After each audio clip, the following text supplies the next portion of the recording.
You want to photograph my hands? Yes, I do. Really? It's wonderful to see a possible story within those hands. Can I see the best picture of hands that you have? You're going to end up on Wiki Hands. Hello, listeners of the Therapy Gecko podcast. Welcome. My name is Lyle. I'm a gecko human guy, thing, person. I'm a man.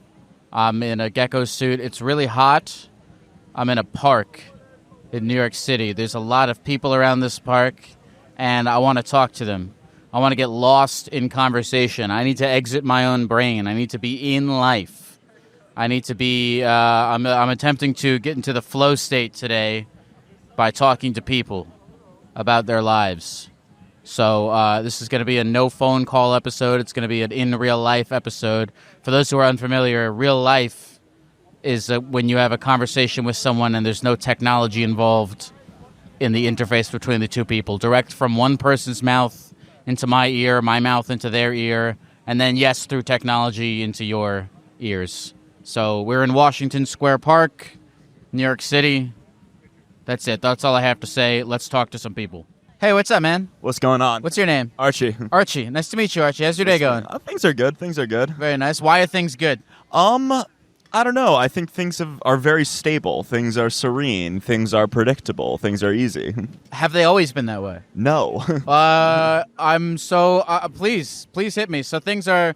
Hold on. I just want to recount. They're stable, serene, and predictable, and they were not always this way. Yeah. Well, I think there's several reasons why they haven't always been this way. First off, I'm just entering a point in my life where, I have like a job that's like a career job, so I'm like working on that. Great. And like showing up to work and just sort of being a worker and enjoying that part of life. I also think that so that's like, I guess everyone gets to a point in their life where like stuff gets predictable in that way. Sure. But my life used to be, I'm someone who is like so prone to chaos. Yeah. Like I love working in the gig economy. I love living a life where it's like I could go from like very high highs to like deep cavernous crashes. So sort of not being on that for like kind of the first time in my life feels pretty wonderful. Interesting. And how did that change? How did that change? Like, did you just got a job that's more predictable? Well, I think so there's like I got sober 4 years ago, so I guess that was like one of the first things that like sort of was like a bid to make my life more stable. What inspired you to get sober? Mainly because I was gonna die. Yeah, I was like pretty sure I was gonna die. Okay. Either from drugs or just killing myself. Something like that. Yeah. Well, can I ask what drugs you were addicted to? A whole lot of things. Most of everything. But primarily like amphetamines, loved ketamine, loved drinking, loved smoking weed. What were you, and now you're gone from all of those. You don't smoke, you don't drink, you don't do any of that stuff. No. And were you like trying to get away from something? I think getting away from myself. My friend actually sent me something recently that's like the addict lives away from oneself. Yeah. So I was completely empty internally because my entire life has just been bids to try to get away from what it's like being inside of myself. Yeah. Yeah. Yeah. So there was a kid who just sat down before you, and he was like, "How you doing?" And I was like, "I'm going to tell him the truth." Mm-hmm. And I was like, "I just went in to buy a Nintendo Switch to feel something." Yeah. And then I was like, "Does that ever happen to you?" And he was like, "Nah." And he walked away.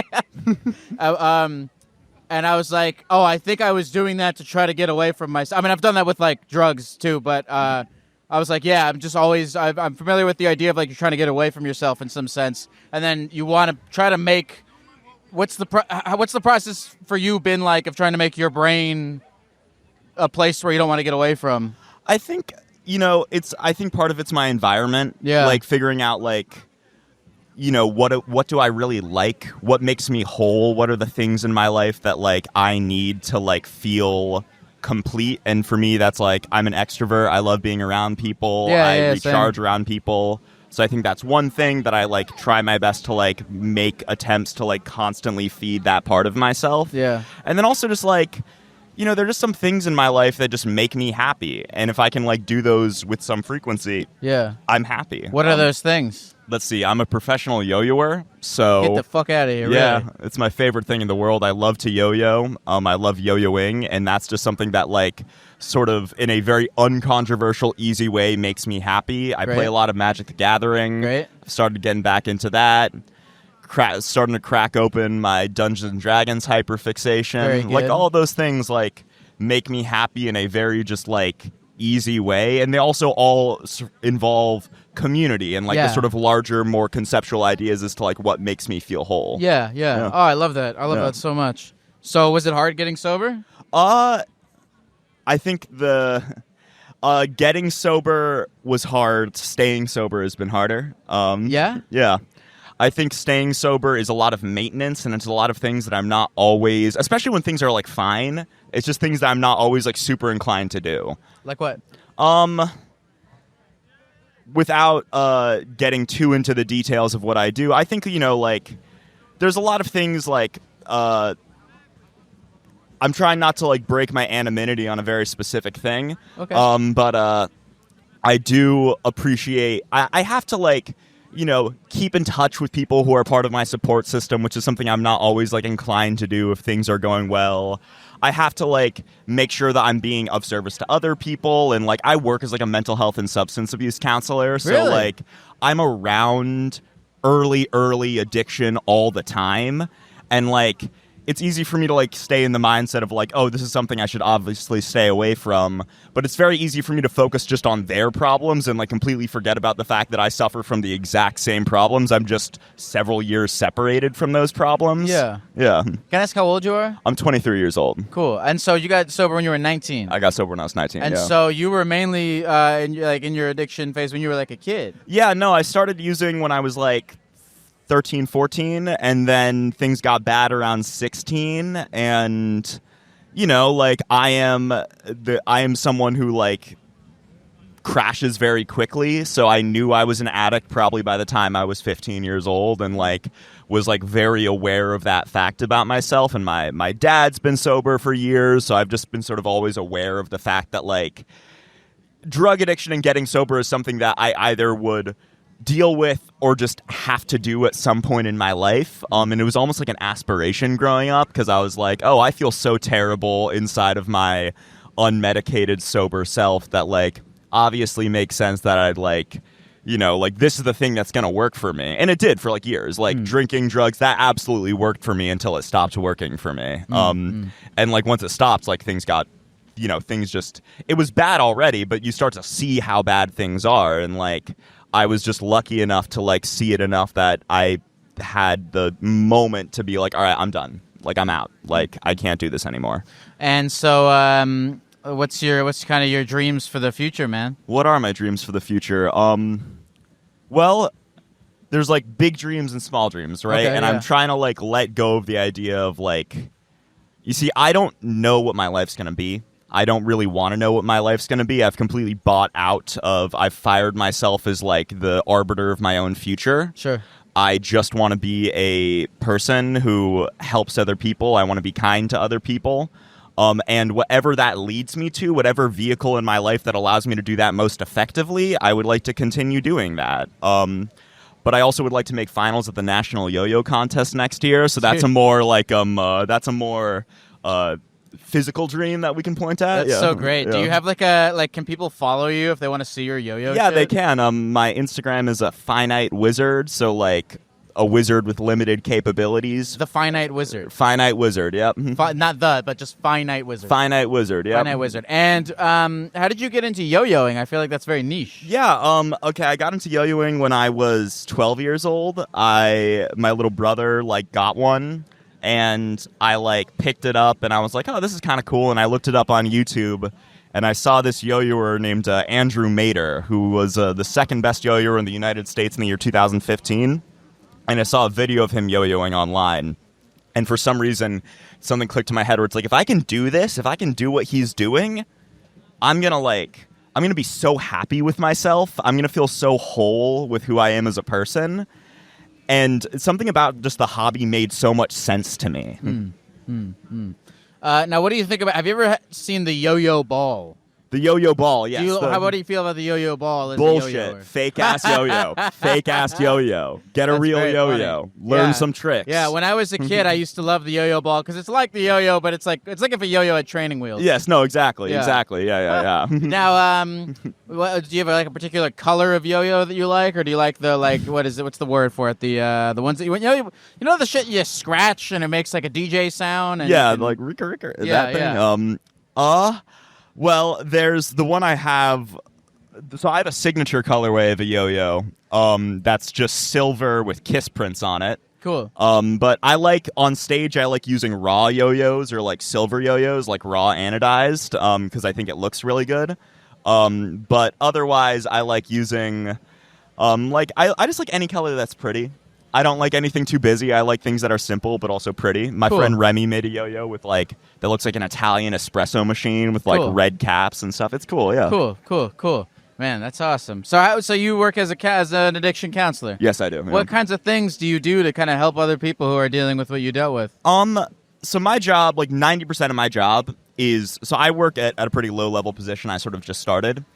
So my job I'm like a concierge for people that live in a sober living home. So my job is just to sort of help people on like a day-to-day basis, whether it's just the nuts and bolts stuff like handing out medication, like conducting urine analysis tests, all that stuff, making sure just the clients are safe. But in like a larger level, 95% of my job is helping people who have lived a very isolated life find a form of community. Sure. Because community is like, if you are trying to get sober, trying to make a major change in your life, I think like getting a community that's based on accountability and like working together is like gonna get you 80% of the way there Right. for like maintaining sobriety. Right. Oh, that feels so nice. It does feel really nice. Yeah, we're getting hit by a little wave of wind from the fountain. Yeah. Yeah, community is really important. I mean, that's why like AA and all that stuff is very popular. Were you ever into any of those things? Yeah, no, I guess I'll just say I attend AA frequently. It's like Okay. a super helpful program for me. It's like how I found the community that like helps, where I found a lot of good friends. It's where I found the sort of like guidebook to what helps me stay sober one day at a time. What is the do you follow the 12 steps? I do follow the 12 steps. I've done the 12 steps. I take guys through the 12 steps. Okay. Yeah. What do you what are the 12 steps? The 12 steps are essentially a loose collection of suggestions designed to basically like give someone like a rubric for like what they need to do to like start sustained change in their life. So it starts with, it's sort of none of them, it's not actually AA's own thing. Like Yeah. it sort of is like a mishmash of like things from various religions and various different sort of like spiritual movements up until the 1930s. So it starts with just like admitting you have a problem, and then it starts with like admitting that you are not going to be the one to solve that problem. And then it sort of goes into, I'm not going to go into the whole details about it. Probably I shouldn't have even said I was in AA because like that's part of it. But Well, you're allowed to yeah. say you're in it. You're not I'm allowed to like- say I'm in it. Yeah, no, I am. But like, I think part of it is that like I'd never want to be a spokesperson for something that like Well, I view you right now as being a spokesperson for yourself. yeah, I am. And AA works for me. It has been the best thing ever for me. It's Yeah. awesome. Yeah. Yeah. I've met some people who it doesn't work for, and they have great sobriety and have been able to find perfect lives. But for me, it's been like the best thing that's ever happened to me. That's It's really changed awesome, my life. man. Yeah. That's so great. And I noticed you got a homie here. Who's this guy? This is my buddy Caleb Seneker. What's up? Very nice. Yep. What's up, Caleb? How Yep. do you guys know each other? Me and Caleb met on a modeling set 3 years ago. Yeah? Yeah. Okay. And we fell off for 2 of those years, and then we reconnected when he moved back into the city, and we've been locked in ever since. Do you still model? Here and there. It's like a thing I keep on the back burner always. I enjoy the job. It doesn't add too much stress to my life. I'm apparently can still do it, so I enjoy it, but that's not like my main thing. I enjoy. So you said that that life is very stable now in Yeah. a way that it didn't used to be. How are you enjoying that stability compared to what I assume used to be a more chaotic way of living? So if I think of my life's sort of goal and purpose to be as helpful as possible to other people, when my life is stable, there's a lot less I need to focus on. Like I'm not like constantly in need a fix everything mode with myself. I need to just kind of like, let things, I can like let things sort of like work on their own in my own life, and that allows me to like be of service to other people in the best really way nice. possible. Like, like being able to show up for other people is like one of the first steps, like making me feel whole. In what ways do you try to show up for other people? I mean, I think so. Like my job obviously is some level of showing up for other people. But that also, I'm paid for it, so that doesn't feel necessarily like the same thing. But I think something as simple as like, in the yo-yoing community recently, I decided it'd be cool if I like helped yo-yoers pick out their outfits for when they go on stage. Like if there's like a big like competitive aspect to it. And like, that's been a really cool process, and it's a sort of like a dumb thing. It's like, it's objectively ridiculously silly, but it is fun to like help people like, like look the best they can and like feel really good in themselves. So that's like been like a most recent example, but also just like very simple things like, like being able to be of counsel to my friends is one, but also just like, I think there's a lot of small things that I try to do, whether it's just like being there to be just like a sounding board for my friends, or being someone as simple as like if I'm able to do something that my friend maybe can't do or is in a position where like he just like physically can't do because of work. Like recently I'm in an apartment hunt right now, so being able to like, I have some free time during the day, so being able to like go on those tours and like try to be of service in that way. It sort of like comes up as super case by case. Yeah. Dude, it's been really nice talking to you. Really nice talking to you. What's your name again? Archie. Archie, you've inspired me today. Thank you truly very do much. mean I that. appreciate it. Yeah. I'm inspired by the positive outlook you have on life and on yourself, and Thank you. I'm going to try to take that with me beyond this conversation. I appreciate it, man. Thank you very much for letting me speak. Is there anything else you want to say to the people at the computer before we go? Let's see. Today's a beautiful day. Every day, live one day at a time. I don't know. Like, that's the best way to do it. Live one day at a time. Rock and roll. I appreciate it, man. Thank you so much. Thank you, Archie. I'll see you around the universe, man. I'll see you around the universe, dude. Thank you. Bye, Archie.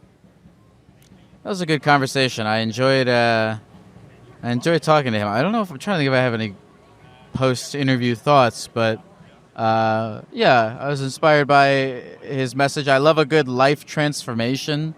I love a good before and after. And I love that he's, keeping on. Hey,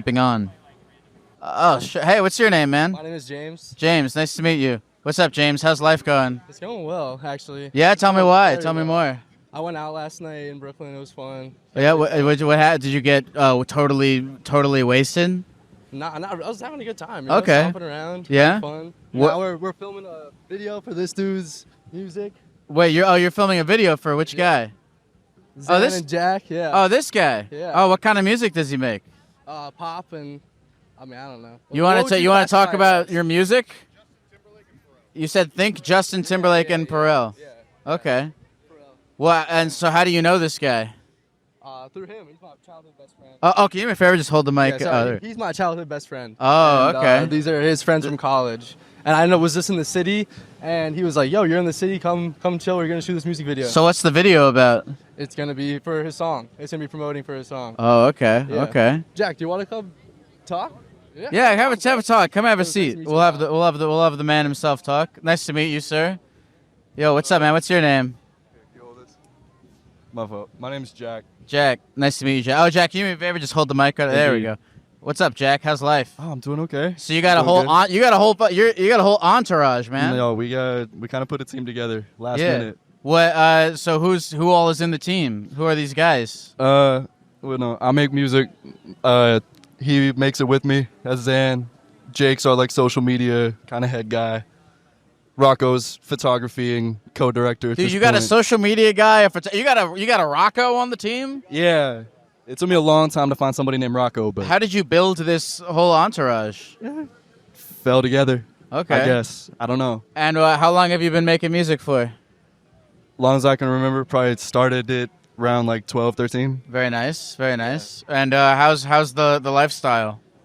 I'm exhausted. I live in Philly and I commute to New York every day. Really? Wait, why do you commute to New York every day? I worked a studio job for a long time. Okay. Got a second job. I teach music in Brooklyn now. Oh, so nice. So now I'm moving up here in about 8 days. Well, Philly's a great city, man. I used to live in Philly. You used to live in Philly? I used to live in North Philly. I went to college at Temple University. Oh, damn. Yeah. So we went to Drexel. Yeah. Oh, you went to Drexel? Mm-hmm. Okay, so you're in a Seems lot. like you You're in a probably had lot a lot of more student fun. debt, dude. Dude, Drexel's so expensive. It's more crazy. expensive than like the Ivy Leagues. It's crazy, and my program director's still talking about budget cuts to me, but So They what can't is manage this it. video about today? colors, bright colors, Colors, being outside, bright having colors, fun. Being the outside, having homies. fun. I don't What know. inspires your music?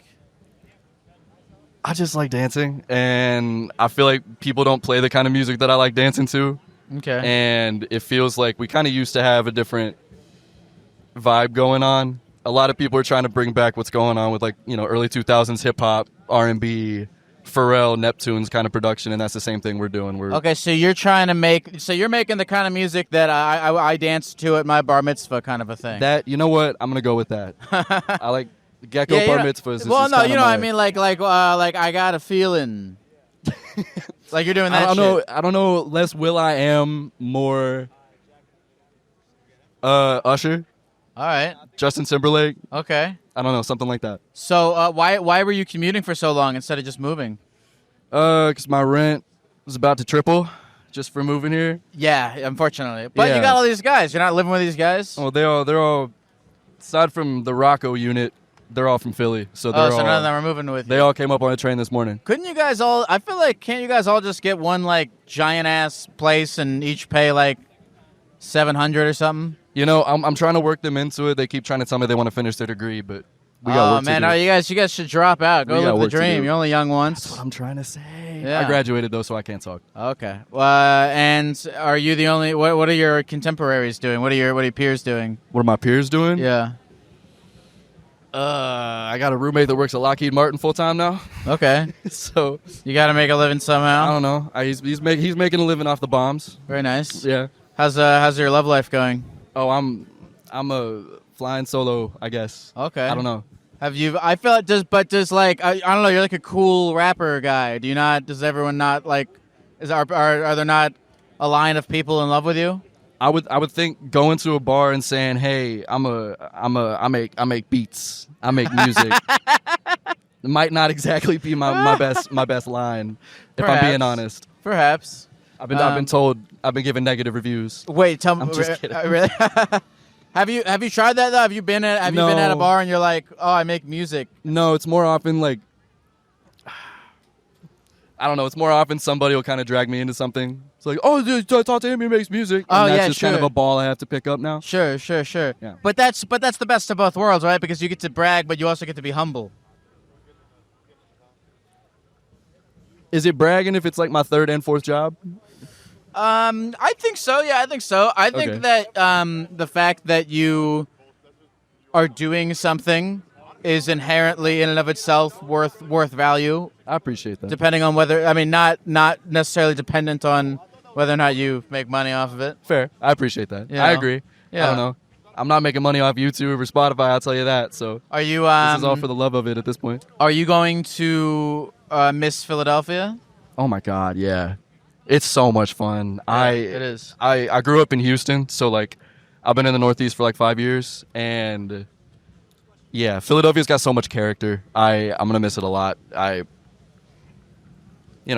Beer tastes different in Philly, I think. Yeah, they got the citywide. They don't really have a citywide here. That's my thing. The citywide is the beer. It's the shot and then the beer Yeah, special. yeah, and they'll do I don't know little themes to it. So Yeah. the Corona, tequila, whatever. Yeah. I don't know. Oh, It's fun. I like it. what's next for you, man? After this music video. I got to get back home because I got to move. I'm trying to get approved in an apartment, and then I'm moving up here solo. That'll be good. Do you know anyone else here? I know a couple people, but they all got their own arrangements, and nobody wants to live where I want to live. So Where are you gonna live? I'm gonna be in Brooklyn, Okay. Well, Bushwick. probably Bed-Stuy. is what it's Okay, looking that's like. that's around where I'm at, Bed-Stuy. Dang. Oh We shit! could be There's a big neighbors. man. There's a bunch of cicadas flying by all the time. So you looking for a roommate? Oh, I already live in a place, but Damn. if not, You're supposed to solve I my can come. problems. I'll come over. We can share a fridge. Okay. I can kinda have with some that. of the food that you put in your fridge sometimes, and then you can have my. You can have some of the food. I have some siracha sauce. You got That's, sriracha. that's all that's in my fridge, that's man. My about- fridge is. If you look at my sriracha fridge, and a it's Brita? 2 beers in a fridge. No, not 2. It's two beers and a and sriracha. Solid. Yeah. This guy just laughed a lot. Oh, thanks. That guy. That guy's over there. Yeah, you got big fans. Well, what's your name again? Jack. Jack. Jack. What? Jack, give me something for the universe, man. Something for the Give me universe? something for the universe. You're an artist. You make music. Give us some hope. Give us something for the universe. Something for the universe is crazy. Where are the Epstein files? Jack. Wait, is this your name, right? It is. Sorry, I'm horrible with names. No, I have you're good. ADHD. You talk my to a brain. lot of people. Well, my brain is melting. But Jack, very nice to meet you. I'll see you around the universe. I'm honored. And good luck, brother. I'll be checking out your music. You can plug yourself if you want. My name is Jack Iris. I make music. I'm from Texas. If you like, you don't have to call about Usher and Pharrell. Listen to me. Cool. That's it. Beautiful. Nice to meet you, man. See you around the universe. Honored. Later on, boys. Good luck. I'll see you guys. Of course. Bye, guys. Here, have a seat. What's your name, man? My name is Jason. Jason. What's up, Jason? What's up, man? Okay, Jason, before you sat down, you said, I got a lot to say. I have a lot of resentments. Nah, I just feel like anything you ask me, I got an answer for. You don't have to do anything. This is a public park. Oh. You ask me anything, I got an answer. Okay, what do you have resentments for? You mentioned having resentments. Nah, do I have resentments? Yeah. Nah, I think they left. I'm all right. Sometimes they come and they go, you know. Yeah. I'm just like over here wandering around West 4. Not much going on. Riding my bike everywhere. Yeah. What? So the resentments, they come and they go. Yeah. It's like a cycle. Yeah. Nah, matter of fact, shout out to Family Court. What is family court? It's where they decide if you can see your kid or not. Oh, okay. Yeah. And they like always pick the woman. Okay. It's like really unfair over there. Is that what's? You don't have to talk about it if you don't want to. Yeah, I but- could talk about it. Oh, only if you want to, yeah. Yeah. I'm like dealing with that. They got me on child support. And then the girl, they garnishing my check, right? Oh yeah, for child Yeah. support. And then she don't want to let me see the kid. Really? But she's okay with taking the money, but she don't want to let me see the kid. Wait, they garnish your wages, but you can't see the kid? Like, they let me see him, but she's trying to take my rights away, and she made, like, false allegations. She says I'm crazy. Where's the kid? Is he in? He's is he over in New here. I York? think they moved to Staten Island out of man. all boroughs. I'm man. sorry to hear that, man. Yeah. Is it just one kid? Yeah. She said I'm crazy, but How old is the child? he's 8. He's 8. So I'm crazy to see my kid, but not to send $800 a month. You know. Well, how you been? I mean, how So Well, again, we can talk about it if you want to. How have you been? I can talk about anything. Yeah. Okay. Well, how have you been like holding up? What have you I've been doing? acting a little Kanye. Like I've been storming the courts. They telling me a lawyer is like $15,000. I'm not paying a lawyer. I'm like, how can somebody change the results? Is that what acting Kanye is? Oh no, I've been like storming them. I've been like harassing the courts, like speaking my truth. Okay. Like This interview is not. This isn't gonna be bad for you, is it? no. Okay. You know, calling the cops on the cops. How do you call the cops on the cops? Yeah, like when the cops ain't behaving, I call other cops to try to correct them. And like then I go over there every day as soon as they open, and every conversation I have, I make sure they know this is serious. Yeah. But I don't know. You ask me, bro. I'm just What have you been like? I mean, this is a difficult situation. that you're in. but I'm good though, cause I used to be like a drug addict. Okay. Are you off of drugs now? Yeah. I think I saw the other kid. Yeah. There's another guy. We Yeah. actually go to the same program. Oh, you did? Yeah. Okay. Yeah. Cool. Yeah. All right, But we I got a don't little know- I theme don't know- going. I don't know his story, but if you end up in that program, shit was not going well, you know? Okay. Are things going better for you now? I mean, Yeah, despite things everything. are way better. Like, when you're not doing cocaine, things are better, man. Yeah. What? Like, I mean, okay. I know it's hard. I know you're in a tough situation, but has there been things that are positive that you're looking Nah, at? everything is actually positive. That's Oh, really? probably the only thing that's like a little inconvenience. Okay. But, yeah, like I don't know if you know anything about addiction and stuff like that. I mean, Like like the fentanyl epidemic. yeah, I know about fentanyl. Yeah. So it's like when you're addicted to that stuff, it's like it literally controls you. Of 'Cause course. you wake up like with these cravings, and like you need to get it. And I just be riding my bike everywhere because my license suspended. Mm. Yeah, and Queens. I live in Queens. So how long have you been off of the fentanyl for? 3 years. 3 years. Okay. Yeah. And has it? Have you replaced it with anything that's like positive? So I can't I don't really sit. I don't watch TV because I don't know how to sit down and pause. Yeah, I feel you. So as soon as I wake up, I make my Nespresso coffee, or I gotta start running, or I gotta start go to the gym.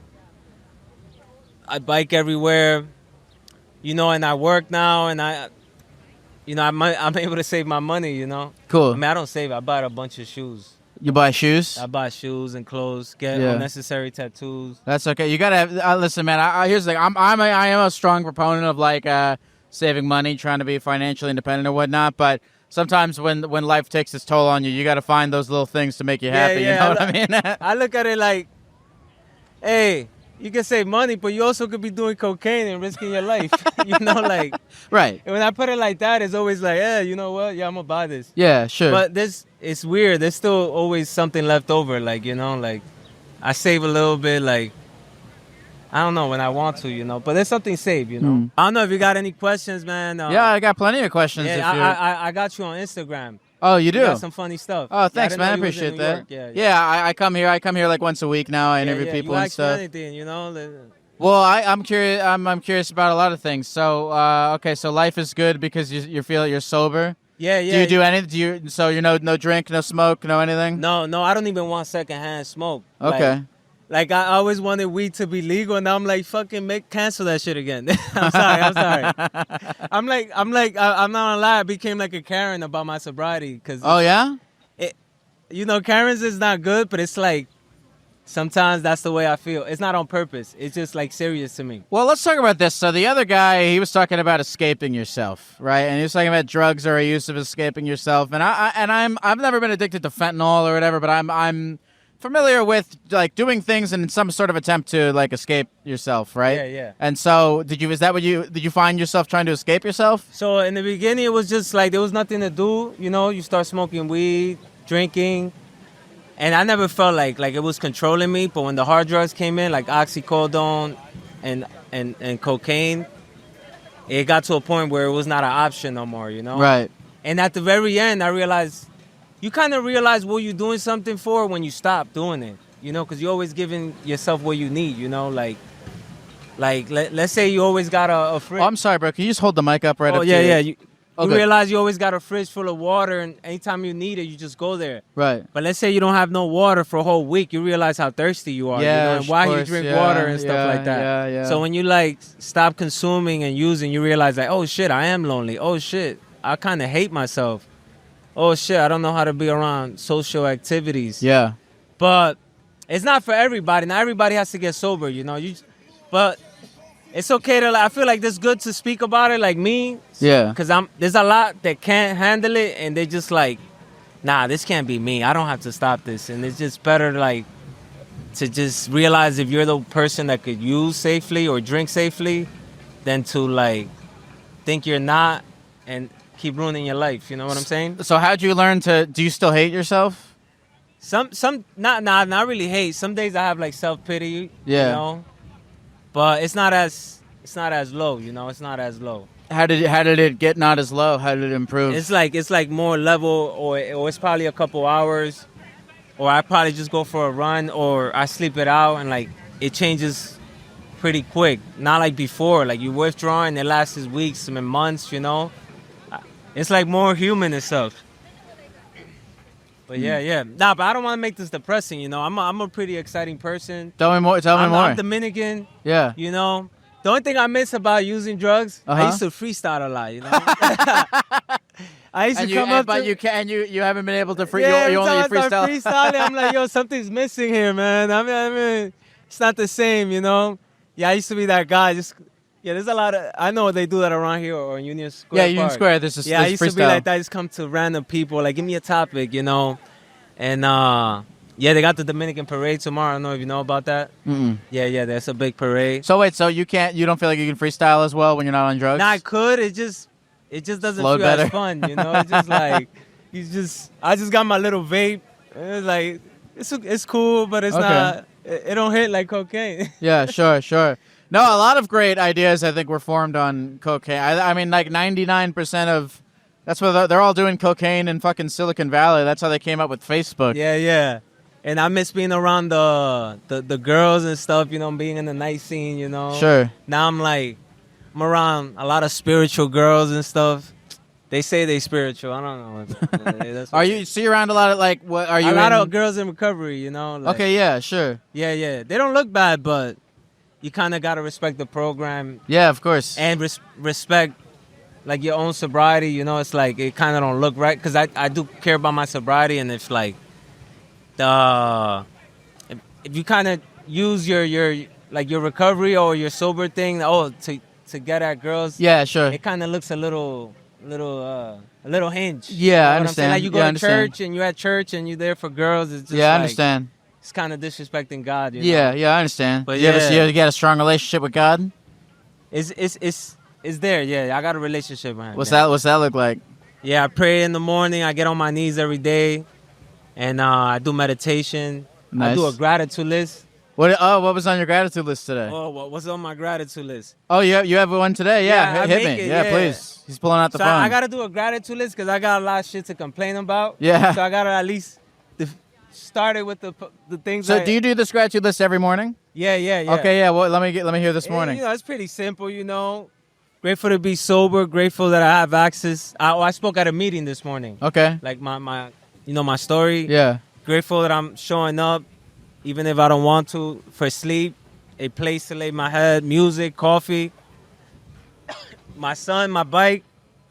Oh, and these stickers. I put those stickers on the bike. Is it the one that says specialized? Now the on the wheel. On the wheel. Oh, the one that says Roval? Yeah. Oh, I like those. Those are cool. And I got a TikTok.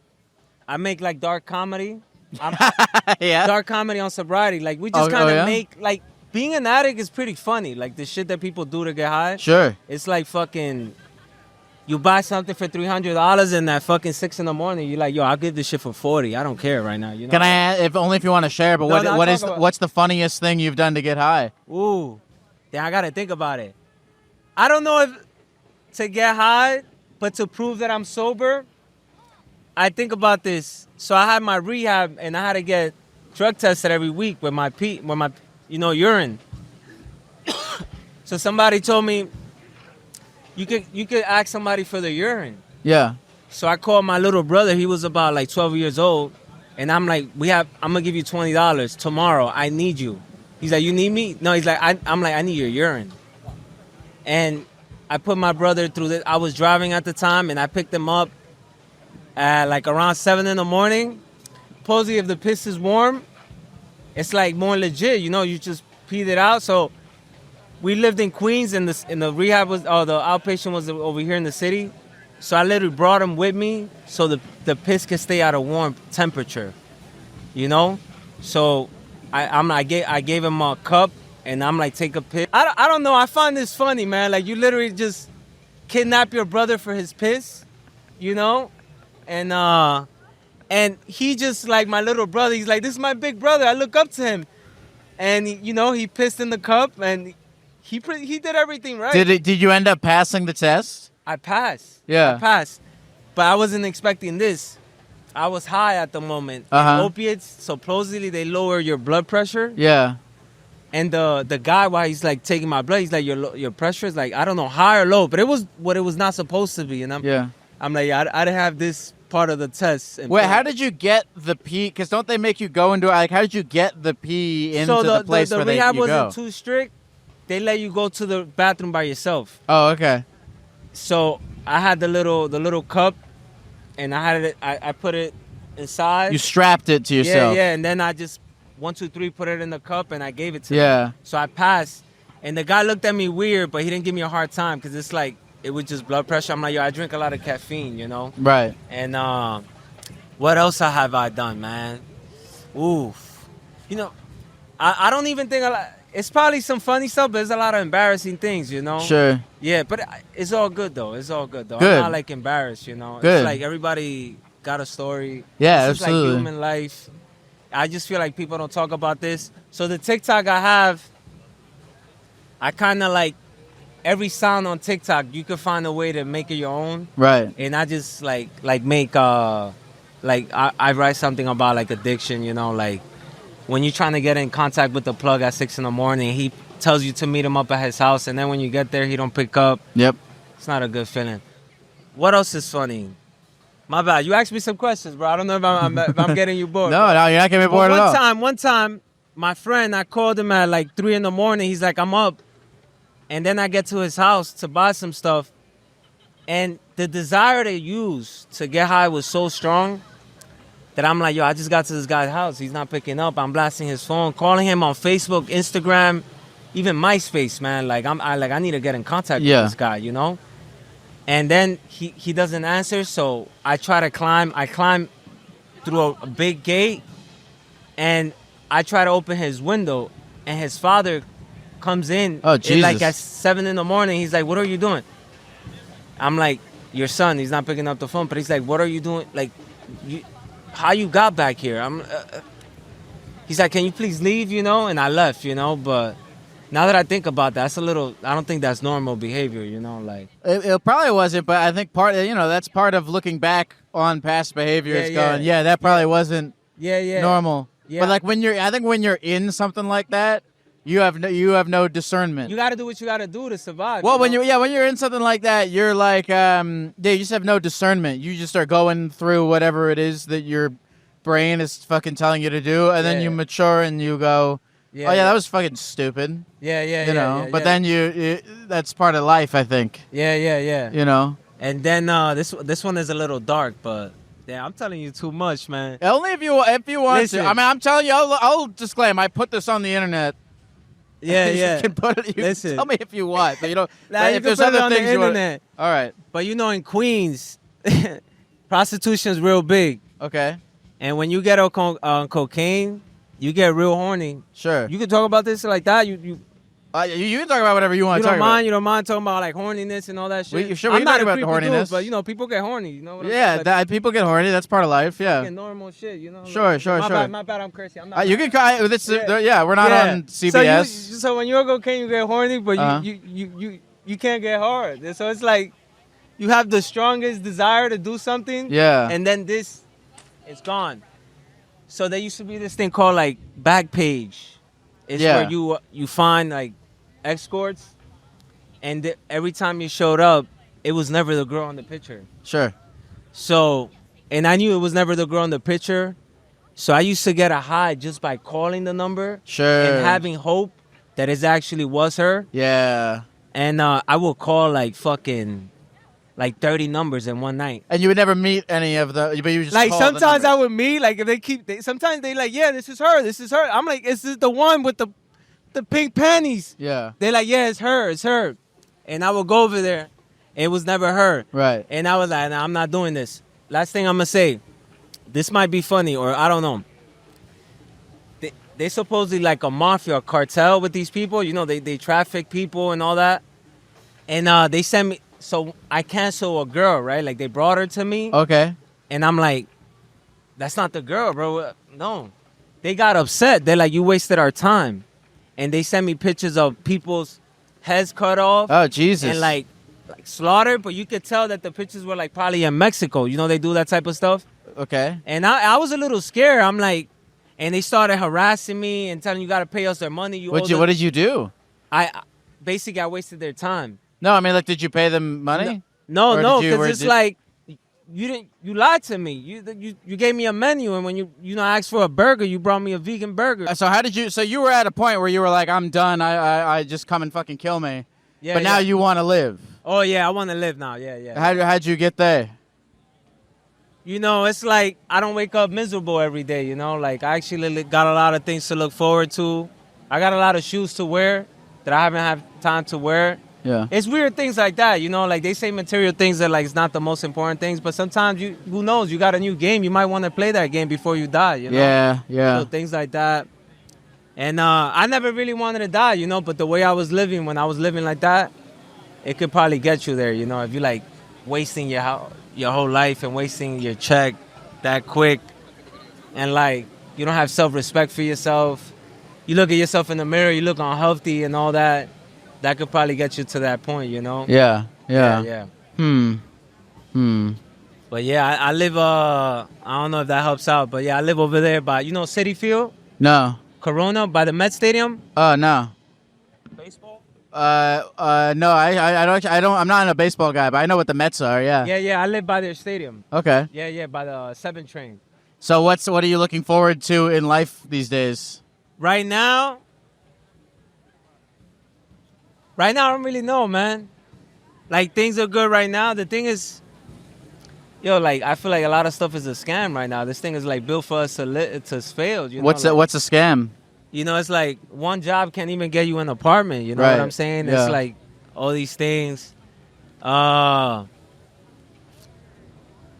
I don't really know what I'm looking for. But I think this generation has a lot of what, I'm not saying you, but a lot of us, like, it's kind of hard out here, you know? But I'm not like really like struggling. Like I could go eat, do whatever, but not like real big goals, like real big achievements. Yeah, I think our generation is definitely like having problems, like whatever, having wanted to have a kid or get married or have a house or do all these things. There's this guy, this Dominican dude in Spanish. He's like, he made it sound like he's like, I could go to my country today, and I could live for the rest of my life.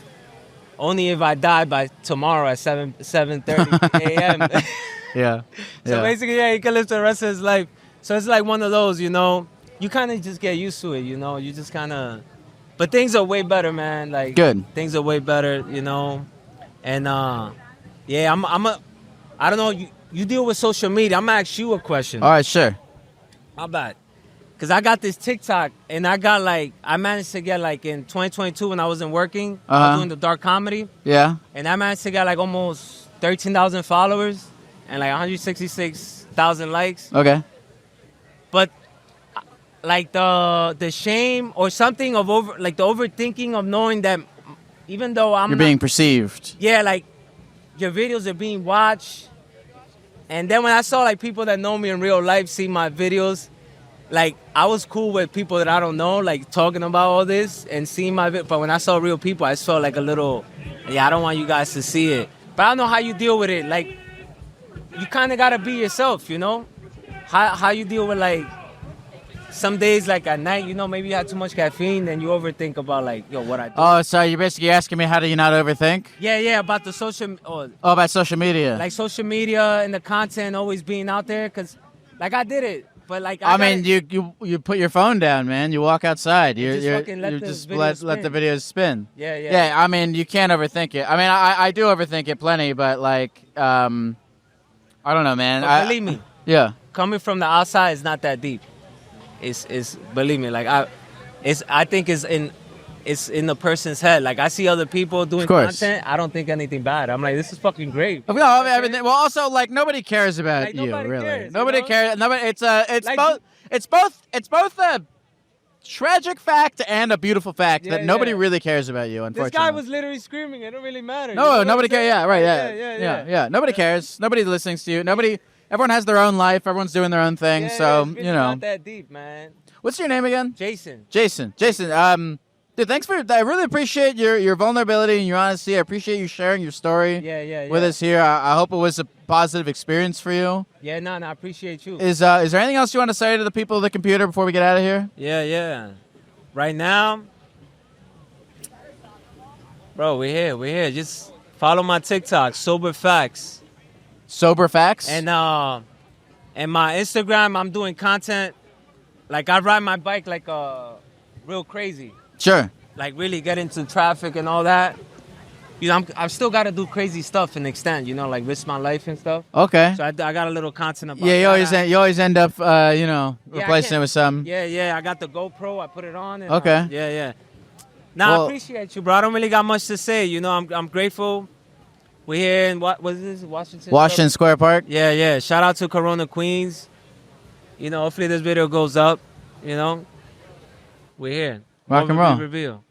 Jason, appreciate you, nice bro. to meet you, man. Stay safe, okay? Don't crash your bike and kill yourself or anything. Hi, what's your name? My name is Ellen. Ellen, nice to meet you. Lyle. Nice to meet you, Lyle. How's life going? Life's going great. Wait, tell me more. It was such a on that was like an vacation. instinctively You know, positive answer. I'm on vacation with my family, and we're having a great time with friends. That's so awesome. Yeah. What? How long have you had a family? I have a 10-year-old and a 12-year-old, and I've been married for 14 years. Was any of that difficult? Yeah. Was it worth it? Yes. Would you do it again? Yes. Do you have any advice for someone trying to like start a family or like who's like just started a family? Communicate. Interesting. Be honest. Has your like communication with your family gotten like better over time? Yes, it has.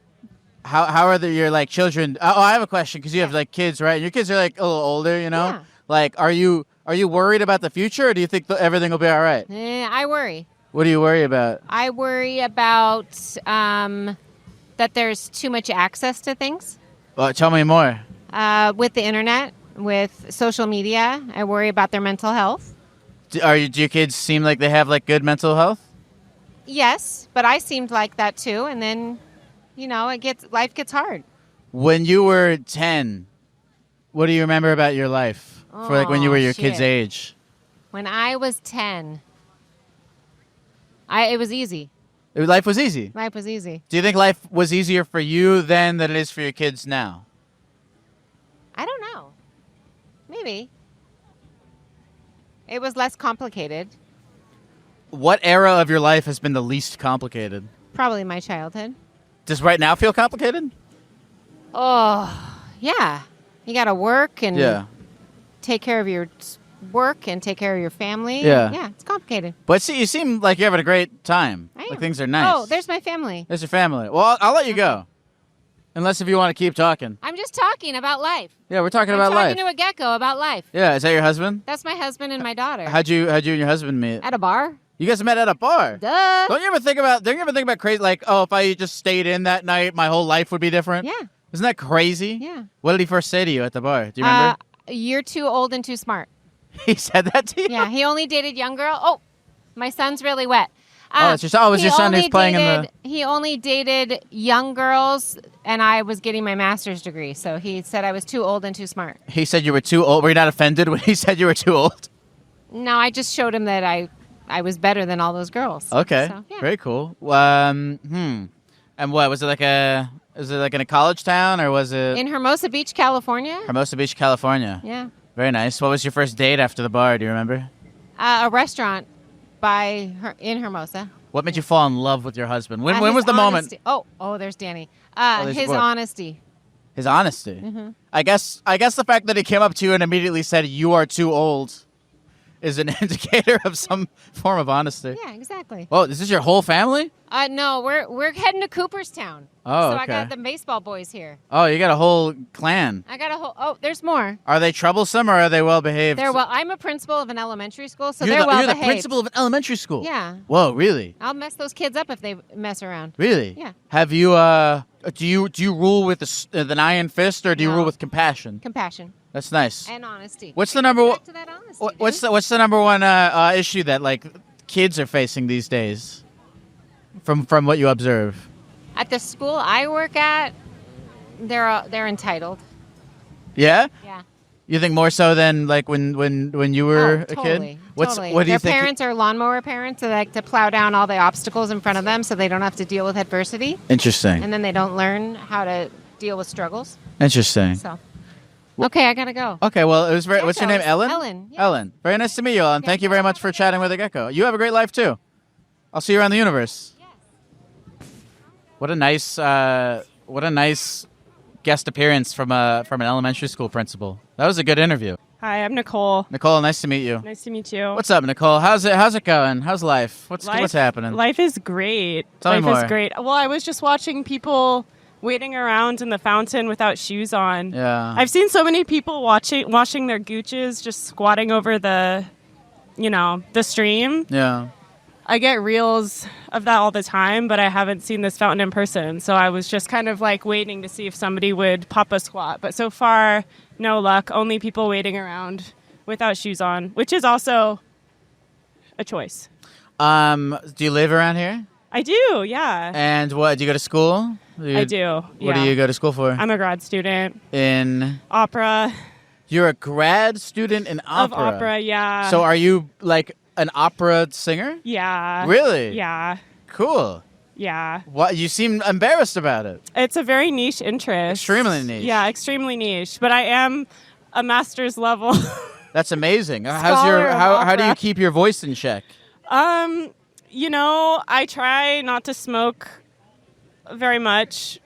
I try to do vocalese, like warm-ups and stuff. I try to keep a regular practice schedule, but it's the summer, so things are a little bit loosey-goosey. Okay. Yeah. Okay. Yeah. Now, what's the hardest part about being an opera singer? About being an opera singer? Yeah. Probably I think it really depends on what kind of opera singer you are. Yeah. For me, like I'm a soprano, and so, you know, most opera singers are sopranos. But if you're a tenor, if you're a guy, you've got a lot more opportunities. So Yeah. you are in a area with a lot of other opera singers, right? Which is great.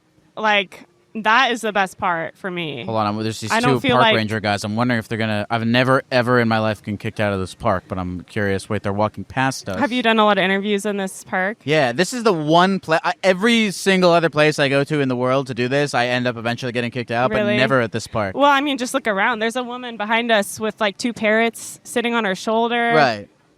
Like Oh, I- holy shit! There is a woman behind us with 2 parrots sitting on her Yeah. shoulder. Okay, I gotta go talk to her after this. You gotta. Just as myself. We don't even have to record it. Like I Just like said, parrots. I was just wandering. I wandered in, like waiting to see something crazy going on. So okay, I remember I was gonna ask you the opera scene. Like the Yes. other people there, are opera singers cool, or are they like theater kids? What's the demo? What's the vibe? What's the scene? You know, there's a lot of crossover. Yeah. A lot of opera singers start as theater kids because I mean, in your hometown, is there an opera? Is there an opera stage? Nope. Probably not. But there's probably community theater. So there does tend to be the Venn diagram is almost a circle, I would say. Yeah, Okay. which might be a controversial take. Did you used to be a theater kid? Yes, I did. Do you still identify as a theater kid? I think a part of me does. I think a part of me really does. Especially being back in New York, I'm like, there's something. There's like a part of my child self that like is extremely excited to be here just for the clout, I would say. But also realistically, in my adult brain, I'm like, I'm just paying a lot of money to live here and exist, and so there's that. But it is great. It's a great city. I do love it. Does singing opera hurt? It shouldn't, but sometimes it do be hurting, and when Okay. it do be hurting, you gotta stop. You're What not happens doing it when right. what happens if you get like a cold? You just gotta either take steroids to try and suppress the symptoms to get you through whatever you're getting through, whether that's like a show, or if you can, you just gotta take time off, unfortunately. Do you get grades? Like, do you have like a Yes, person we who's do. like, do you sit in a room and you Yes, girl, we sing, do. and then someone go checks or box or whatever? That's literally what graduate opera school is like. Yes, like that is the majority of my classes is getting up. I mean, we have to take theory and history and all of that good stuff. That does, that's a separate thing. But a lot of the classes are a person of the profession, and they give you their hot takes. And it's very funny. Like the final for singers is called a jury. And you stand up in front of a room of older, like, musical people, and they give you feedback. But you'll have one person give you the feedback of, like, oh, this song you sang was great in your voice. Good job. Just work on this little thing. And then the next person will be like, that song you chose was terrible for your voice. I don't know who let you sing that. Girl, you are doomed to failure. And then the Really? next person will be like, everything was perfect except you mispronounced this word in English, but everything else was great. The feedback is like wildly different, and so it's kind of hard to take something away from it. So what's the ultimate goal? Is to like be in like the New York Opera? Well, I mean, that would be wonderful. I actually enjoy higher education. So I do hope to be a professor someday of music okay. and to carry on the legacy of teaching this very but niche now interest. This might be a stupid question, but can the voice be taught? Is it not just something that one has? It's both. I think our anatomy plays a large part in kind of where we start. Like, if for some people singing comes naturally. I think we all know that, right? Like, there are some people that we grew up with, they just seemed like they could always sing, kind of thing. And then some people struggle more so. I think if you enjoy music and you enjoy singing, there's a lot that you can actually improve on. But we all come from different starting places. And I think generally the people who gravitate to opera, they usually were like the theater kid. They got a lot of praise for their voice when they were younger, and so they grew up to pursue this thing.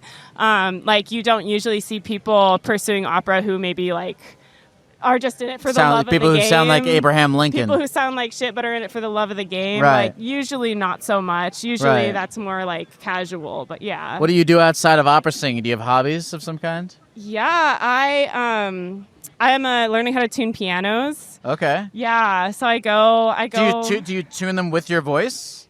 Kind of. It uses like similar muscles, I would say, because you have to recognize when something's out of tune, which most people can do that. Like, you play a piano and it sounds like shit. Like, oh, that needs to be tuned. Same with singing. You hear someone sing out of tune, and you know that's happening. So it overlaps for sure. But yeah, I like to go in there and take the guts out and fiddle around and try and put it back together. And yeah. And do you plan to stay here in New York City, or would you go somewhere else to do your opera? I really want to stay here. There's a lot going on. Totally, I'm a lot talking going to on. you in Washington Square Park, and Totally. there's a lot to do. There's a lot of people to see. There's a lot of gooches to be washed in public fountains. Like, where else are you going to find that? I do really want to dive into this fountain. Do you want to go next, sir? Oh, you want to photograph my hands? Oh, okay. Well, wait. Give me one moment, and then we can figure that out. You have beautiful hands. His Yeah. hands are very There's a gentleman who photogenic. wants to photograph my hand. Nobody's ever asked me to photograph my hands before. Low key, that might be like kind of a fetish thing. So You think it's just a be fetish thing? careful. I don't care. I Well, don't mind. Someone can photograph my hands. I just have to ask, what are you going to do with the photos? Oh yeah. What? You just enjoy doing it. I mean, Okay. I can't deny that those are very lovely. They're very ergonomically shaped. You could hold a lot of different objects with those fingers. Do you photograph a lot of people's hands? Yes, I do. Really? It's wonderful to see a possible story within those hands. Okay, I'm gonna have to would you be willing to sit down and tell me more about this hand? You don't want to sit down. I gotta know more about this hand photography business. Just show it. I'm happy to show you one I did yesterday or the day before. It's up to you to construct a story of that person. Wait, who's the last person whose hands that you? I don't know anyone. I just do it. And do you go up to random people in the park and you ask them if you can photograph? I'm walking on the street and other places of the city. Yes. Can I see the best picture of hands that you have? You're going to end up on Wiki Hands. The best is the last one. Yeah, wait, show me the last picture of hands that you took. Happy to. Give me a second. Okay, all right. In the meantime, we'll chat while he's pulling up a hand picture. Has anyone ever asked you for a picture of your hands? I've tried to sell pictures of my feet, but I had no buyers. I had no takers. Really? So if you know anyone. Have you actually tried to sell pictures of your feet? I have. Maybe it's because I have fat bunions. I don't know. Where that did might you be the reason. Where did you try to sell these? I had like a private Instagram account where Okay. I tried to sell, but again, I don't think I'm not tech savvy enough to get into the right crowd, Okay. I wonder, I would like because to there's monetize. definitely a business to it. Well, if anyone is really interested in asymmetrical bunioned feet, I have the goods. If you genuinely want to, you can plug your private feed Instagram if you really want to. I think I deactivated I let the dream die. Okay. But you're reigniting the dream. Okay. I'm wondering if he's going to ask for some feet pics as well as hand pics. He can take from pictures you. of my hands. I don't care. You know what? Let the universe use my body in whatever way is That's helpful what to I'm it. saying. I don't care anymore. Just let Your body is your art. Yeah, my body. I don't know if my body's my art, but my body is definitely. My body is resources. It's carbon. Yeah. It's something. If someone can use it to whatever their own. To further their own. To further that, like, if this guy, I don't know why he wants pictures of my hands. If he really wants to, like, take pictures of my hands to, but I don't care. I would do whatever. Who cares about my life? I'm a little offended he didn't ask for a photo of my hand, but I mean, I get it. I get it. I get it. You got something special. I'm Nicole. Nicole. Nice to meet you. Nicole, is there anything? It's been lovely talking to you. I'm looking forward to seeing all your hopes and dreams come true. Thank you so much. Is there anything else you want to say to the people at the computer before we go? Wow. I guess I would like to say, go to therapy. Yeah, whether that be therapy's with good. the Gecko.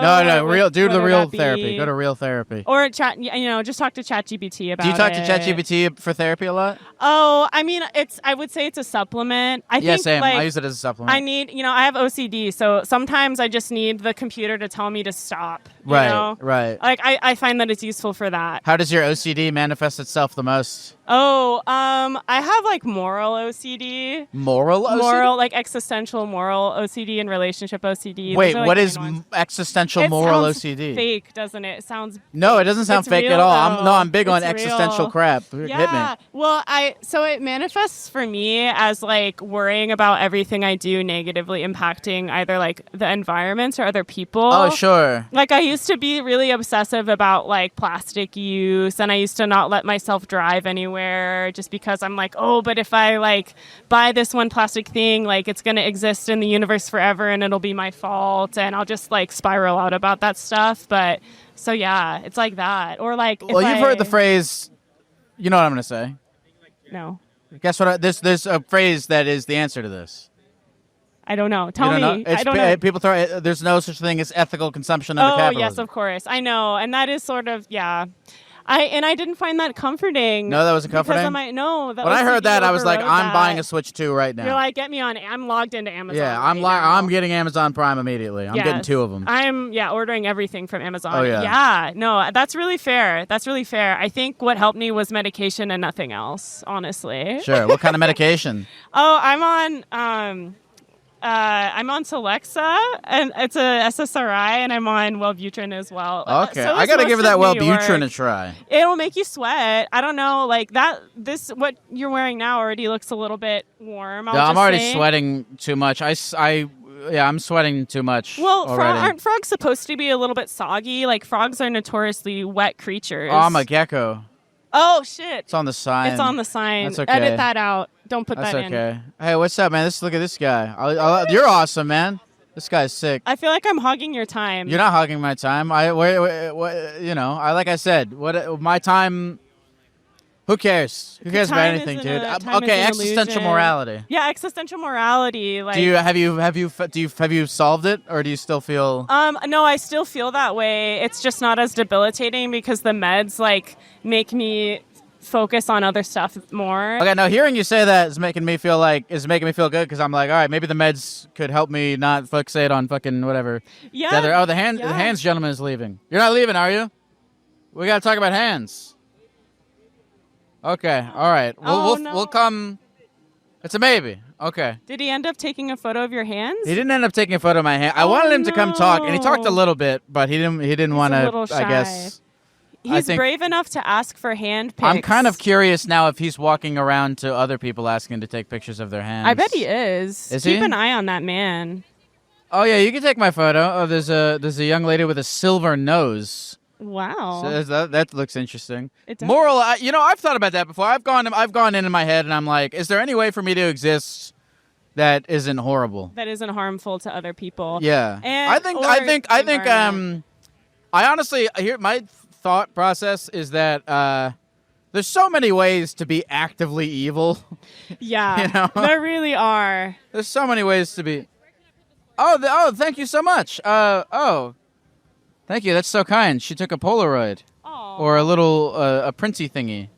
That's so kind. That's beautiful. I guess if you're trying, I mean, there's people who are actively attempting to be evil. To be evil, yeah. But do they, in their minds, think of it that way?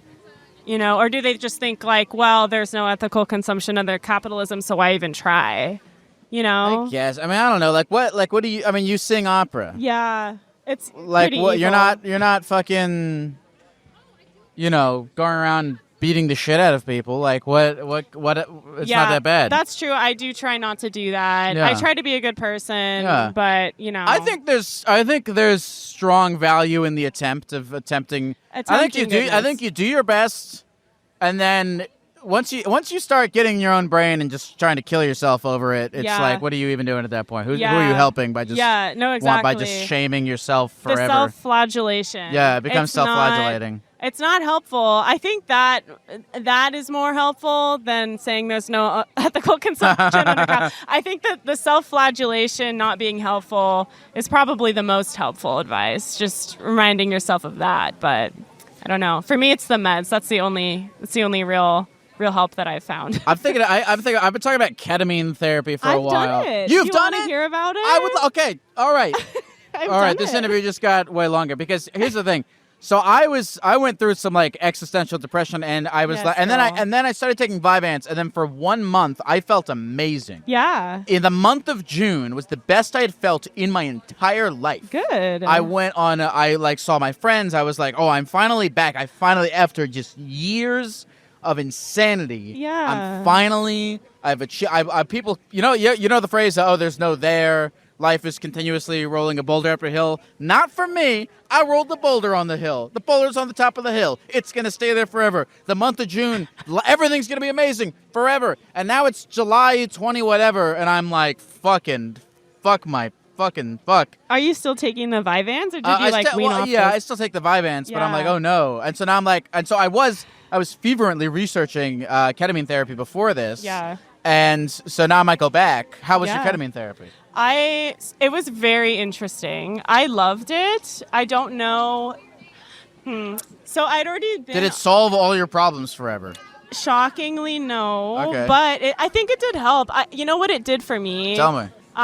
It wasn't like an immediate fix to my depression, but it did shake up some things that I think I was not wanting to look at. Like, it definitely brought that to the surface. Do you want me to tell you about, like, the whole experience? If you want, yeah. Yeah, like, so I did, like a ketamine therapy that took place over the course of, I think, like 3 months, where I would go into a clinic twice a week. So I would K-hole twice a week. Yeah. I would take time off work to K-hole. My boss would let me go early from work to go K-hole. Yeah. And I would go into a cozy little room and self-administer the nasal spray. Okay. And then I would just lay back on a couch in a dark room and think about my life, except I wouldn't really be thinking. I was more like falling, and then things that I feel like my subconscious needed me to examine more closely would come to the surface. Okay. And then I would have like a trip that was centered around some issue that I wasn't examining enough in my non-K-hold state. Yeah. Yeah. Interesting. And I did that Okay. for 3 months. But I know there's a lot of variety to ketamine therapy. Like, I've heard of people who will take a really low dose of it and go to and like have a therapist there and basically have like a talk therapy session with a really low dose of ketamine. Yeah. That's not what I did. I was just they locked me in a room and said, see ya in an hour. So I didn't necessarily have the like guidance of like a Yeah, I want the person. one with the person that I talked to. But you know what I did? Yeah. I found a way around it. So I would schedule my therapy sessions for right after the K-hole. Oh, very so smart. I would have the K-hole, and then I would talk about it with my therapist after. And Okay. she said that those sessions are some of the most productive we'd ever had. So Great. So how are you doing now? I'm doing much better. Good. I'm doing much better. There's really something to be said for stability, even fleeting stability, the little Do you stability. feel stable? Yes, I just moved out of a really toxic roommate situation. So Oh, great. I have a 1-bedroom in New York City. And I'm That's paying amazing. $1,350. You pay $1,000? Yes, girl. Hold on. I How pay the fuck do you pay $1,350 for a 1-bedroom in New York City? I negotiated the rent down, and it was Jesus. not. I did not use my feet PICS to do so. That was not a bartering chip. I can't believe you have a 1-bedroom for $1,350 in New York City. I That's did. insane, man. It was listed for really cheap too. It was listed for under $2,000, which is Wow. still good for a 1-bedroom. Here in Manhattan? Here in Manhattan, yes, That's girl. It's fucking in nuts, Inwood, bro. which That's I love. I love nuts. Inwood, yes, and yeah. Inwood's really north. It's really north. Okay, It's basically as north as you can possibly get while still technically being in Manhattan. Okay, But sure. it's, it's along the one line. It's nice. Okay. But yeah, I met the guy. He's I think he's from Russia, and he listed the apartment for like under $2,000, and I went to visit, and I was like, I'm not totally sold, and I told him I had another offer for like $1,300, and he was like, if we match that price, would you come and live in our building? Did you have an offer for $1,300? No, I did not. I certainly All right, well, it's too didn't. late now if he sees this. The truth is out. I'm sorry, but the lease has been signed. So So, okay, what else is stable with you now? what else is stable? Well, I think just having my own space, that's its own stability. Like, I'm more comfortable in isolation, I think, just because of like the way my brain works. I think I function better when I have a lot of alone time. Sure. So that for me is like a good source of stability. I am in a lot of student debt, but I mean that's consistent in like money coming in, even if it is loans that I'll probably never be able to pay off on a professor's salary. But it's all good. So I have the financial stability. I just I have a lot of stuff in the works, I'll say. That's great. There's a lot of things bubbling. There's pots. You got a lot of pots boiling. Pots boiling. Which pot are you most excited about? I'm excited about the piano tuning pot. Yeah, I'm that's excited really good. about that. I'm excited about starting to teach again. I'm excited about that. Teach voice lessons to kids. What else am I excited about? I don't know. I'm excited to be in the city in the summer with a place of my own, and the only responsibility I have today is installing a shelf. I'm happy to hear that things are going well for you. Pretty much everyone who sat down to talk today seemed as though they were up. Yeah, it's an some up fashion. day. It's an up day. I mean, like, if you're going to have an up day in New York City, like, this is where all the people who are up are going to come, I think. Yeah, I think, well, this is a place where you go to get up, I think. Yeah. Well, I was just planning on walking through here. I wasn't even, to be honest, I was sort of lying to you at the beginning of this, saying that I came for the gooch exposure, but I actually was not. I didn't think that you came here to look at stumbled people's upon gooches. it. Oh, you didn't take me literally? No. Dang. Yeah, no, that was an exaggeration of the truth. I did recognize this fountain, and I said, "Oh, that's the fountain where the guy always washes his gooch at." Oh, I thought this was the Friends fountain. I mean, a song by any other name. What's your name again? Nicole. Nicole, this has been a great conversation. I very much enjoyed talking Me to too. you. I hope that I said this already when I was first going to end this conversation, but then you Yeah. started talking about ketamine. I hope you and I was try it like, out. I'm gonna try. I think I'm going to try it out. We'll see what happens. I don't think you'll have a bad experience if that's what's been like. You've not wanted to fully commit. No, that's I don't not think been the you'll have a main bad reason. time. There's a bunch of reasons I would not mind fully commit, but I'm gonna. You want okay? Well, that's I don't fair. know. Right now, my main form of SSRI right now has been this Switch 2, so I'm gonna see how that works. Yeah, I haven't tried that one yet, but I've heard good things. Dude, I don't know. I wasn't gonna get it. I thought that I looked at the new Donkey Kong game and I was like, who is this guy? This is not my guy. This is a different guy. This is not Donkey Kong. Yes, I've heard. Because they redesigned him, but now apparently I don't know. Woke? Is Donkey Kong woke? Is now? he woke now? I don't know. Maybe he's woke. Okay. He looked a little like actually he's less woke. His eyes are smaller. Okay. Yeah. Yeah, smaller eyes. Smaller equals eyes. Conservative.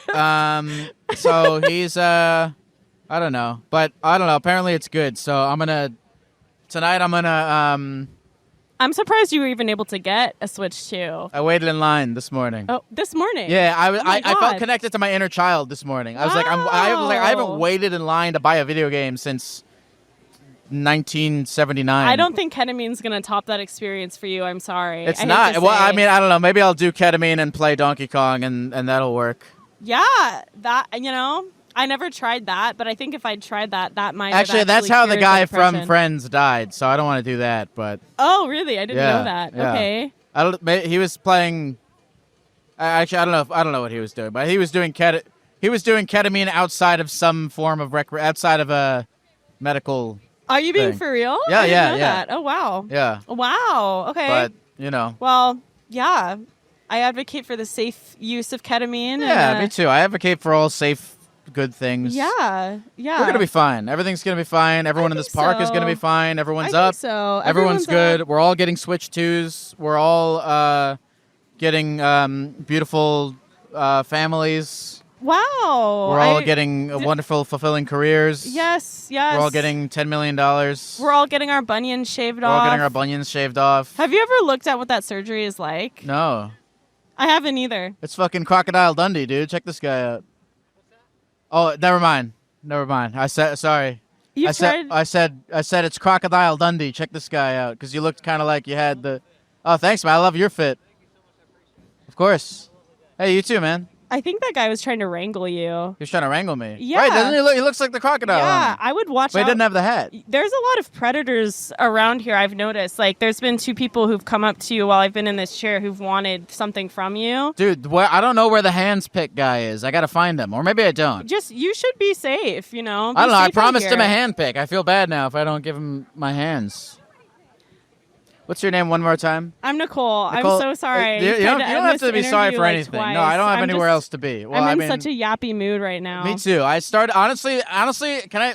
At the very, very, very beginning of this podcast, I was Yeah. like, "Fuck, I don't think I have the energy to talk today." But we're gonna try. And But normally what happens is the first half, I have no energy. No, the first half I have a lot of energy. The second half I have no energy. Yeah. Today's podcast was different. Today I had a lot of less energy the first half, more energy the second half. Oh, good. But now I feel good. good. You know what, Nicole? Yeah.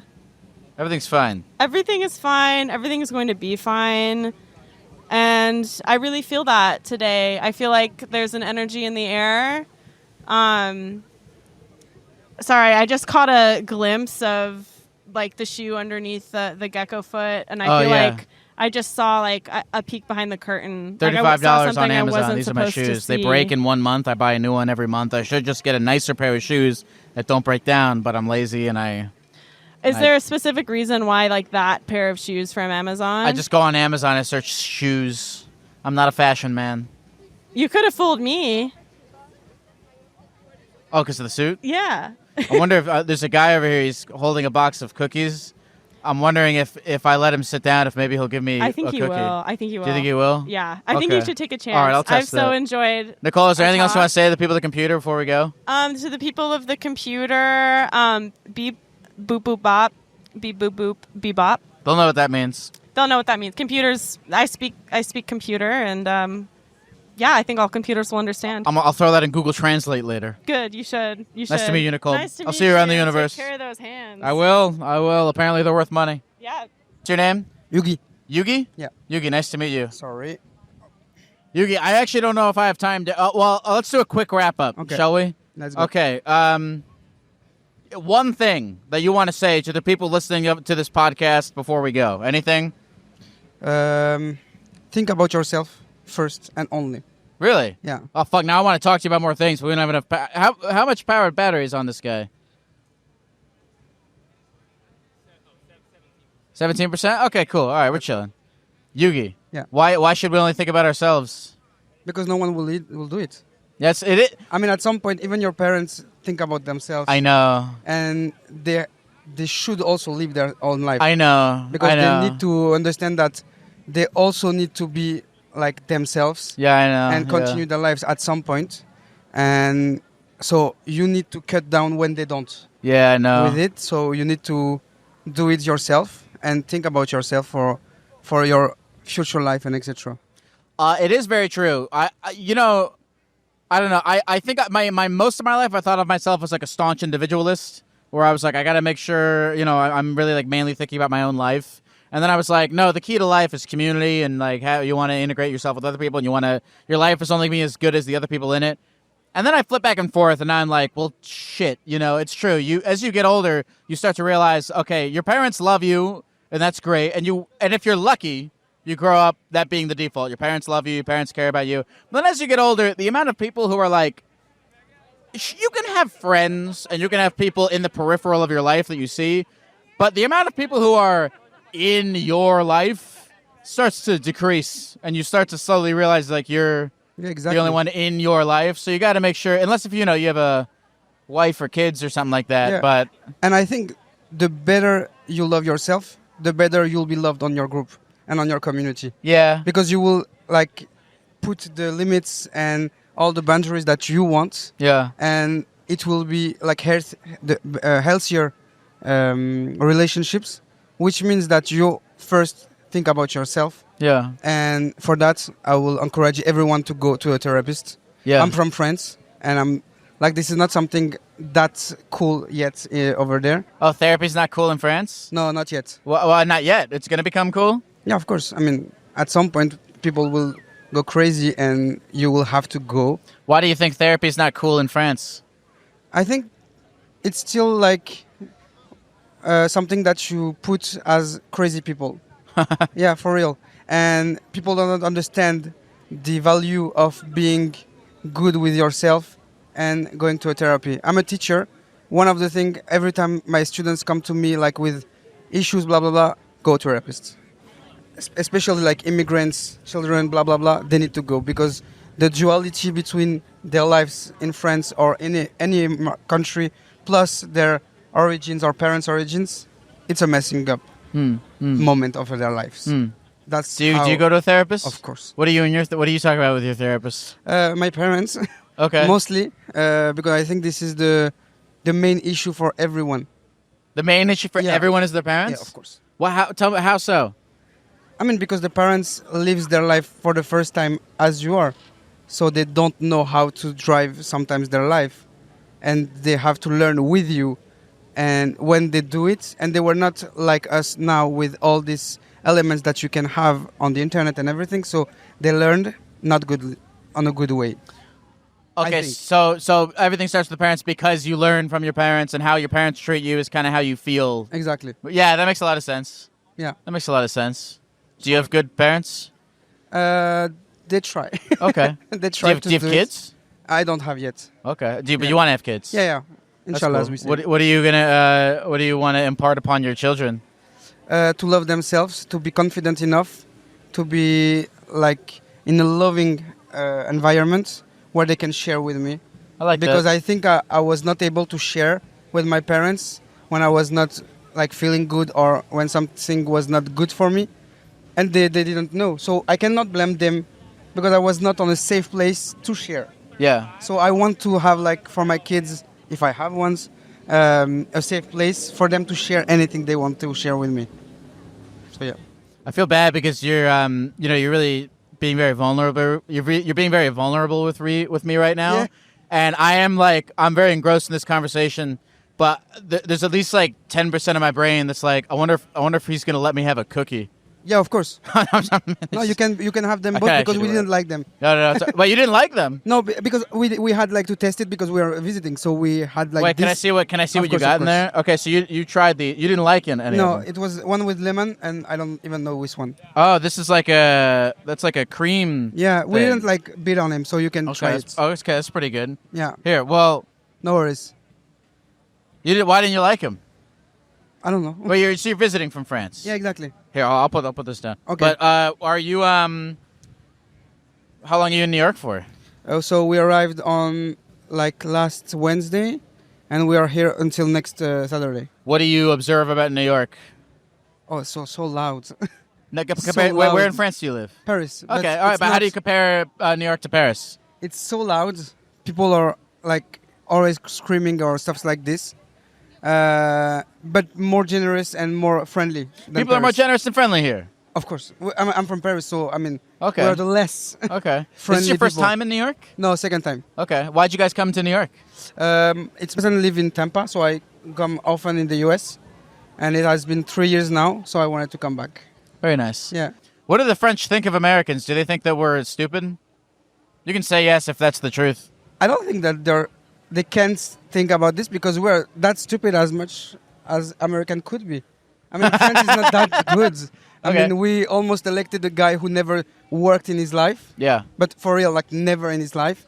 He's famous for probably shitting in his pants on this only year of college that he did. He's famous for shitting in his pants? Yeah.